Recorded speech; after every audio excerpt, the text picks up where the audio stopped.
I want to talk about the social media ban with Jennifer Greigel. Jennifer is a social media expert and assistant professor of communications at Syracuse University. Why has the government chose to block the social media right now?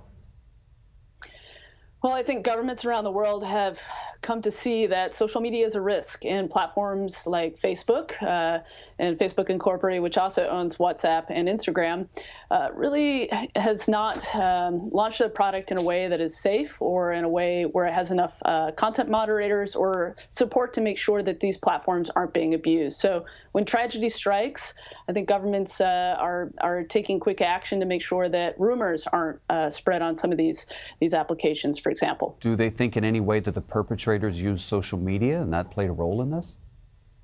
Social media is ubiquitous, but there's nothing that I've read to date that is suggesting that social media played a role. But we should keep in mind that social media could have been used to recruit some of these individuals for the bombing. It could have radicalized some of these individuals into this ideology, and it could have been used to coordinate and carry out the bombings as well. Social media platforms like Facebook have been linked to the spread of hate and discrimination against the Rohingya ethnic group in Myanmar, and that led to genocide. And, you know, other countries in the region, like India, have also blocked social media during outbreaks of violence. Why does it seem that this part of the world has a problem with social media? And is their problem bigger than ours, or is the problem sort of ubiquitous? Is it worse there?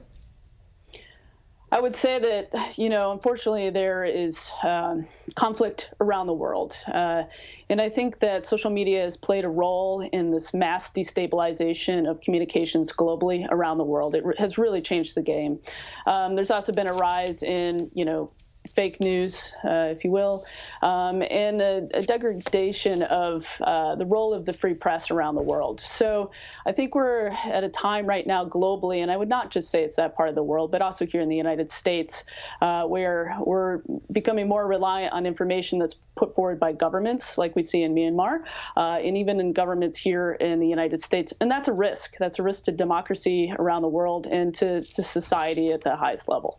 You know, it's interesting because a lot of people these days, Jennifer, get their news from social media. So when you shut it down to control rumor and misinformation, you also prevent the folks from getting the good stuff, too.